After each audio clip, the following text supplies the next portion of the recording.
Donald Trump ने 20 तारीख को अमेरिका के 47 प्रेसिडेंट के रूप में शपथ ली। ये डोनाल्ड ट्रंप का दूसरा टर्म है। इससे पहले वे साल 2017 से 21 तक अमेरिका के 45वें राष्ट्रपति रह चुके हैं। राष्ट्रपति बनने के बाद ट्रंप ने इतिहास रचा। वे अमेरिकन हिस्ट्री में दूसरे प्रेसिडेंट हैं जो व्हाइट हाउस से बाहर होने के बाद 4 साल बाद फिर प्रेसिडेंट बनने में कामयाब हो गए।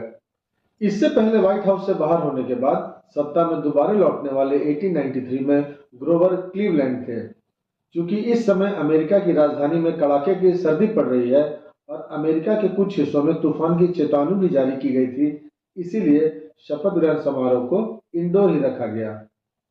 शपथ ग्रहण समारोह इंडियन स्टैंडर्ड टाइम के अनुसार रात के ठीक 10:30 बजे हुआ, जब ट्रंप ने बाइबल को साक्षी मानकर शपथ ली।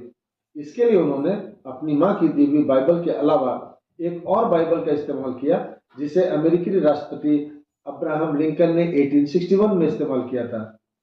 शपथ सुप्रीम कोर्ट के चीफ जस्टिस ने दिलवाई। इस शपथ ग्रहण समारोह में Elon Musk, Mark Zuckerberg, Jeff Bezos और कई प्रमुख इंडस्ट्रियलिस्ट मौजूद थे। सुंदर पिचाई को भी मस्क के साथ खड़ा देखा गया। यह पिक्चर वायरल भी हो रही है। एशिया पैसिफिक रीजन से अमेरिका के 3 इंपॉर्टेंट एलाई के रिप्रेजेंटेटिव्स, भारत के foreign minister S Jaishankar, Australia के फॉरेन मिनिस्टर और जापान के फॉरेन मिनिस्टर भी थे। ध्यान दीजिएगा तो पाइएगा ये सभी क्वाड के मेंबर कंट्रीज हैं। जो देखकर बड़ा अच्छा लगा था वो ये कि एस जयशंकर साहब को प्रेसिडेंट ट्रंप के ठीक सामने बिल्कुल फर्स्ट रो में बैठाया गया था। इस जेस्चर के बाद कुछ कहने को नहीं बचता है कि अमेरिका भारत को कितना इंपॉर्टेंस देता है, कितना रेस्पेक्ट देता है। शपथ लेते ही ट्रंप ने आधे घंटे का भाषण दिया, जिसमें चुनाव प्रचार से लेकर अब तक जितनी बातें कहीं सुनी जा रही थी उन्हें करने की घोषणा कर दी। आइए एक एक कर उन बातों को देखते हैं। पहला, ट्रंप ने कहा कि आज से अमेरिकी सरकार के लिए सिर्फ 2 ही जेंडर होंगे, पुरुष और महिला। मतलब ये कि सरकार अब 2 ही लिंगों को आधिकारिक रूप से मान्यता देगी। अब ट्रांसजेंडर का सिस्टम खत्म हो जाएगा। इस तरह का ऐलान ट्रांसजेंडर कम्युनिटी के लिए बहुत बड़ा धक्का है। अमेरिका में ट्रांसजेंडर वो लोग होते हैं जो अपने जन्म के समय मिले जेंडर को खुद से मेल खाता नहीं मानते। वे अपनी पहचान के मुताबिक जीवन जीना चाहते हैं, इसीलिए वे अपने जेंडर को कानूनी और चिकित्सकीय प्रक्रिया से बदल सकते थे। अब जन्म के समय निर्धारित लिंग को बदला नहीं जा सकेगा। साल 2015 ट्रांसजेंडर्स के लिए यादगार था, जब ओबामा एडमिनिस्ट्रेशन ने समलैंगिक शादियों को मान्यता दी, ट्रांसजेंडर कपल को गोद लेने का अधिकार दिया और सेना में उनकी भर्ती को मंजूरी दी। पर 2017 में ट्रंप के सत्ता में आते ही इन अधिकारों पर पाबंदी लगने लगी। ट्रंप एडमिनिस्ट्रेशन ने सेना में ट्रांसजेंडर्स के प्रवेश पर रोक लगाई। बाइडेन की गवर्नमेंट ने 2021 में इन पाबंदियों को पलट दिया, लेकिन अब ट्रंप ने दूसरे कार्यकाल में इस ट्रांसजेंडर की मान्यता को ही खत्म कर दिया। ट्रंप ने इलेक्शन कैंपेन के दौरान ही ट्रांसजेंडर कम्युनिटी के खिलाफ बयान दिए थे। ट्रंप के रक्षा मंत्री पीट हेगसेथ का कहना था कि सेना में महिलाओं और ट्रांसजेंडर्स को शामिल करने से अमेरिका की सुरक्षा व्यवस्था कमजोर हो रही है। ट्रंप एडमिनिस्ट्रेशन का मानना है कि जेंडर की परिभाषा को जन्म आधारित रखना ही समाज और प्रशासन के लिए सही रहेगा। देखिए, अब तो ट्रांसजेंडर समुदाय इस फैसले के खिलाफ सड़कों पर उतरेंगे ही, ह्यूमन राइट्स वाले भी अपना मोर्चा खोलेंगे। दूसरी बात जो उन्होंने कही, इलीगल माइग्रेंट्स को बाहर निकालने की बात। प्यू रिसर्च सेंटर के मुताबिक अमेरिका में दुनिया के सबसे ज्यादा अप्रवासी हैं। दुनिया के कुल 20% अप्रवासी अमेरिका में ही रहते हैं। 2023 तक यहाँ रहने वाले अप्रवासियों की संख्या कुल 4.78 करोड़ थी। ट्रंप का मानना है कि दूसरे देशों के लोग अवैध तरीके से अमेरिका में घुसकर अपराध करते हैं। अपने देश में भी ऐसी ही स्थिति है। अभी अभी सैफ अली खान पे जो हमला करने वाला पकड़ाया, वो एक बांग्लादेशी निकला जो इलीगली आता था, नाम बदल कर रहता था और जो किया हम देख ही रहे हैं। ट्रंप ने साफ साफ कहा कि बाइडेन एडमिनिस्ट्रेशन ने हमारे देश में इलीगली एंटर करने वालों को, खतरनाक अपराधियों को शरण भी दी है और उनकी हिफाजत भी की है। ट्रंप ने कहा कि इलीगल एंट्री को तुरंत रोका जाएगा और सरकार लाखों अवैध प्रवासियों को उनके देश वापस भेजने की प्रक्रिया शुरू करेगी। तीसरा, ट्रंप ने मेक्सिको बॉर्डर पर इमरजेंसी लागू करने की भी बात कही। उन्होंने कहा कि यहां से होने वाले सभी इलीगल एंट्री पर रोक लगाई जाएगी। अवैध प्रवासियों को रोकने के लिए वहां सेना भी तैनात की जाएगी। उन्होंने ऐसा क्यों कहा? दरअसल अमेरिका में मेक्सिको बॉर्डर से आने वाले अवैध प्रवासियों की बढ़ती संख्या अमेरिकी राजनीति में एक बड़ा मुद्दा है। ट्रंप का कहना है कि यहाँ से अवैध प्रवासी और अपराधी अमेरिका में एंट्री करते हैं। ट्रंप इस बॉर्डर पर दीवार बनाने की बात भी कह चुके हैं। चौथा, ट्रंप ने पनामा को पनामा कैनाल छीनने की धमकी दी और कहा कि वे पनामा कैनाल को वापस ले लेंगे। उन्होंने कहा कि पनामा ने इस नहर में हमारे साथ बहुत बुरा बर्ताव किया है। यहाँ अमेरिकी जहाजों को ज्यादा टैक्स देना पड़ता है। उन्होंने ये भी कहा कि इसे कभी गिफ्ट के तौर पर पनामा देश को नहीं दिया जाना चाहिए था। हमने इसे पनामा देश को दिया था, हमने इसे चीन को नहीं दिया था, लेकिन अब इस पर चीन का कंट्रोल हो चुका है। अब चाइना पनामा कैनाल को कंट्रोल कर रहा है, हम इसे वापस लेने जा रहे हैं। ऐसा कहकर मानो ट्रंप ने चाइना के पूंछ पर पैर रख दी हो। जो लोग इन दिनों इस बात पर कुछ ज्यादा ही चुस्की ले रहे थे कि देखिए ट्रंप ने शी जिनपिंग को इनवाइट किया, मोदी जी को नहीं बुलाया, शायद अब इस बात पर और बहस नहीं करेंगे। पनामा कैनाल पर हमारी एक वीडियो ऑलरेडी है, आप उसे देख सकते हैं।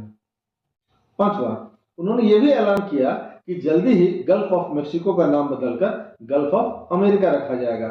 ट्रंप पहले भी कह चुके हैं कि इस इलाके में अमेरिका की ज्यादा मौजूदगी है, हम इसका ज्यादा इस्तेमाल करते हैं। इस इलाके में सबसे ज्यादा अमेरिका एक्टिविटी करता है, इसीलिए ये जगह अमेरिका की है। छठा, ट्रंप ने दूसरे देशों पर टैरिफ लगाने का ऐलान किया। टैरिफ का मतलब होता है इंपोर्टेड गुड्स पर लगाया जाने वाला टैक्स। उनका कहना था कि अब तक हमारे देश की सरकार दूसरे देशों को अमीर बनाने के लिए अपने देश के लोगों पर टैक्स लगाती थी। हम इसे बदलने जा रहे हैं। अब हम अपने देश के लोगों को अमीर बनाने के लिए अन्य देशों पर टैरिफ और टैक्स लगाएंगे। यहाँ पर आपको याद दिला दूं कि एलोन मस्क की इलेक्ट्रिक कार टेस्ला भारत क्यों नहीं आ सकी? हाई रेट ऑफ टैक्स के कारण। अब सोचने वाली बात है कि जब एलोन मस्क ने ट्रंप के चुनाव में इतना इन्वेस्ट किया है तो ट्रंप की भी तो कुछ ड्यूटी बनती है ना। बाइक्स बनाने वाली अमेरिकन कंपनी हार्ले डेविडसन ने भारत से अपनी दुकान क्यों समेट ली? क्योंकि यहाँ उन्हें 56% तक का टैक्स लगता था, जिसके चलते उनकी बाइक इंडियन मिडिल क्लास के लिए बहुत महंगी हो जाती थी। ट्रंप ने इलेक्शन कैंपेन के दौरान और इलेक्शन जीतने के बाद ब्रिक्स देशों पर 100% टैरिफ लगाने की धमकी दी थी। इसके अलावा वो चीन, कनाडा और मेक्सिको पर भी भारी भरकम टैरिफ लगाने की धमकी दे चुके हैं। सातवां, ट्रंप ने अमेरिका में इलेक्ट्रिक व्हीकल्स खरीदने की अनिवार्यता भी खत्म कर दी। दूसरे शब्द में कहूं तो लोग अब अपनी पसंद की पेट्रोल या डीजल कार खरीद सकते हैं। मतलब वे अब पॉल्यूशन बढ़ाने वाले व्हीकल्स को बढ़ावा दे रहे हैं। इसका मतलब वे क्लाइमेट चेंज के मामले में सीरियस नहीं है। दरअसल ट्रंप फॉसिल फ्यूल के मुखर समर्थक है। उन्होंने कहा कि उनकी सरकार ग्रीन न्यू डील को समाप्त कर देगी। ग्रीन न्यू डील में क्लीन एनवायरनमेंट को बढ़ाने की बात की गई है। ट्रंप ने 2016 में राष्ट्रपति बनने के बाद अमेरिका को 2015 की पेरिस क्लाइमेट डील से बाहर कर लिया था, पर बाइडेन ने आने के बाद इसे रीजॉइन किया। तो अब फिर पहले ही दिन उन्होंने पेरिस एग्रीमेंट से बाहर निकलने के ऑर्डर साइन कर दिए।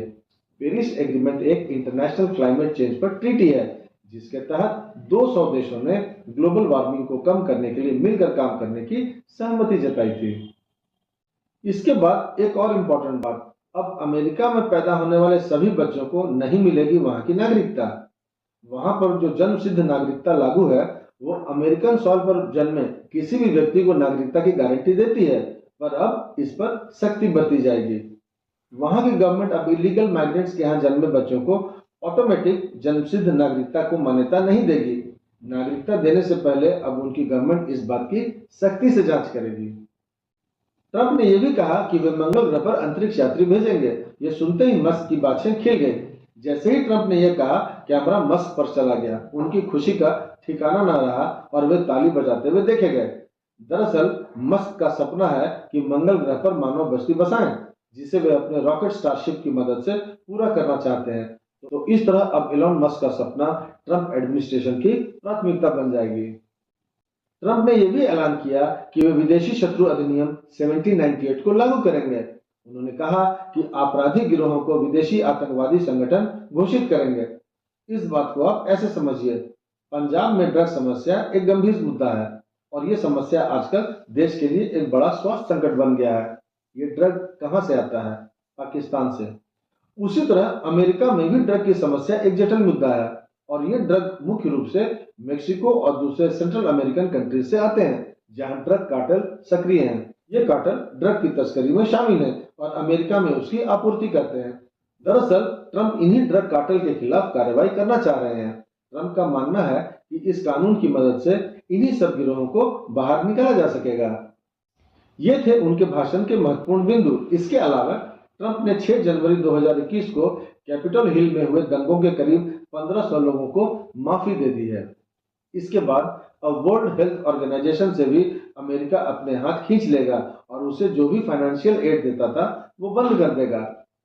अब अमेरिका दूसरों की लड़ाई में अमेरिकन सेना को नहीं भेजेगा। गौर करेंगे तो सभी बातें अमेरिका से संबंधित हैं और उसी रीजन से हैं और इस तरह पहले ही दिन शपथ ग्रहण करने के बाद उन्होंने अनेकों एग्जीक्यूटिव ऑर्डर्स साइन कर दिए। पेरिस एग्रीमेंट से अलग होना, WTO से निकल जाना, दंगाइयों को माफ करना आदि विषय अच्छे हैं या खराब, इस पर फिर कभी बात करेंगे। अब इजाजत दीजिए, फिर मिलेंगे अगले वीडियो में किसी और विषय को लेकर। तब तक अपना ख्याल रखें। जय हिंद।